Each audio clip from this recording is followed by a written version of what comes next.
The Elves and the Shoemaker, retold from the Brothers Grimm and illustrated by Jim LaMarche. To Taryn, Kevin, Margaret, and Stanley. The Elves and the Shoemaker. There was once a good shoemaker who, through a spell of bad luck, had become very poor. Finally, he had just enough leather to make one last pair of shoes. Still, it is a fine piece of leather, said his wife, as soft as butter, yet as strong as your hands. Tonight, dear wife, I will cut the leather, said the shoemaker, and first thing in the morning I will sew the shoes.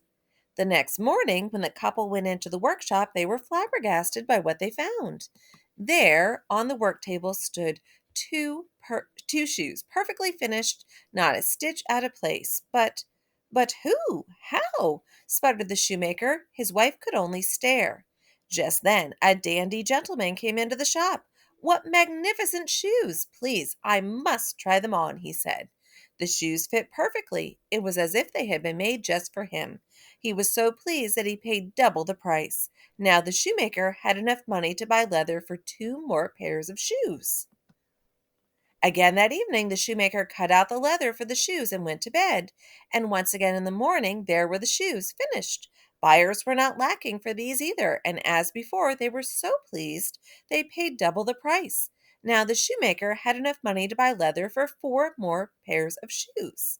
The next morning, just as before, there were shoes already made. On and on it went. Whatever the shoemaker cut out in the evening was finished by morning. Soon the news of the splendid shoes spread throughout the town, and the shoemaker and his wife were no longer poor. One evening, not long before Christmas, as the shoemaker cut more leather for shoes, his wife spoke. Dear husband, who has made us so rich? What if we were to stay up tonight and see who comes to our shop? The shoemaker agreed. So that night they lit a small lamp in the hall, hid behind their coats, and waited. As the clock struck midnight, they heard the creak of a window and the scuttle of small feet. Peeking out from behind the coats, they saw two tiny children sneak into the workshop. They were poorly shod, and they wore only raggedy sacks for warmth. Elves, the shoemaker's wife whispered.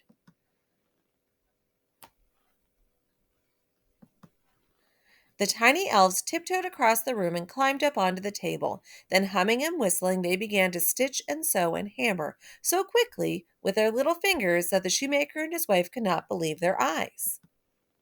The elves did not stop until all the shoes were finished and stood lined up on the table, sturdy riding boots, delicate slippers, feather-light dancing shoes, and heavy clogs for work. Then the elves tiptoed out of the workshop, up the stairs, and out the window. The next morning the wife said, The little elves have made us rich. We must give them something in return. They run around with so little on they must be freezing. I will make a warm dress, coat, and pants, and knit them each a pair of stockings. And I shall be happy to make them each a pair of fine shoes, said the shoemaker. They went to work, and that evening they laid the presents on the work table. Then, like before, they hid behind the coats and waited.